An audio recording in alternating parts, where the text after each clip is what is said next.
vous êtes accro aux réseaux sociaux, c'est normal. Vos cellules sont programmées pour ça. Plus précisément, elles sont elles aussi des accros de la communication.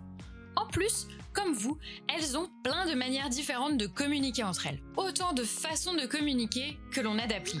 L'une d'entre elles, c'est de s'envoyer des sortes de petits sacs contenant tout un tas de trucs. Des morceaux de code génétique sous forme d'ARN jusqu'à des lipides ou encore des protéines. Ces petits sacs ou vésicules portent le doux nom d'exosomes. Petites vésicules de la taille d'un virus mais grand pouvoir.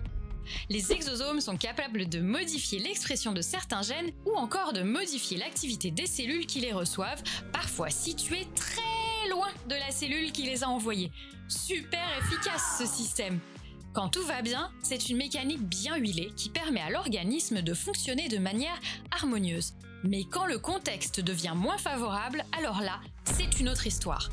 Par exemple, lors de l'ischémie. L'isché quoi ? Pas de panique, on t'explique.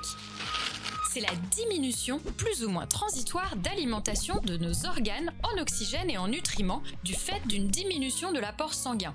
Un exemple, lors d'une crise cardiaque ou infarctus du myocarde, comme ça tu pourras te la raconter au prochain repas de famille avec tonton René, ou lors d'une transplantation d'organes, ou encore au sein d'une tumeur cancéreuse, la circulation sanguine est perturbée et cela crée un stress énorme pour nos cellules. Et là, c'est le drame. La communication cellulaire devient complètement chaotique.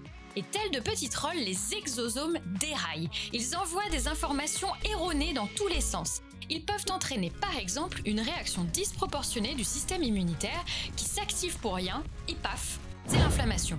Ou au contraire, ils inhibent le système immunitaire, on vous laisse imaginer les conséquences. Oh my god. Bref, le média n'est pas bon. Fake news dans tous les sens, c'est de la désinformation. Nous, au laboratoire Ischemia, à Tours, notre job, c'est de repérer ces trolls, ces exosomes dans le sang et de savoir de quelles cellules ils viennent lors de l'ischémie.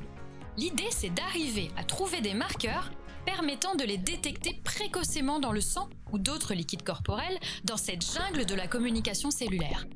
C'est un job super important parce que ça pourrait permettre à terme de diagnostiquer plus rapidement certaines maladies par une prise de sang, comme le cancer, mais aussi de prédire leur évolution, on parle de pronostic, dans le cas d'une insuffisance cardiaque ou d'un rejet de greffe pour adapter spécifiquement le traitement médical. C'est pas une dinguerie ça ?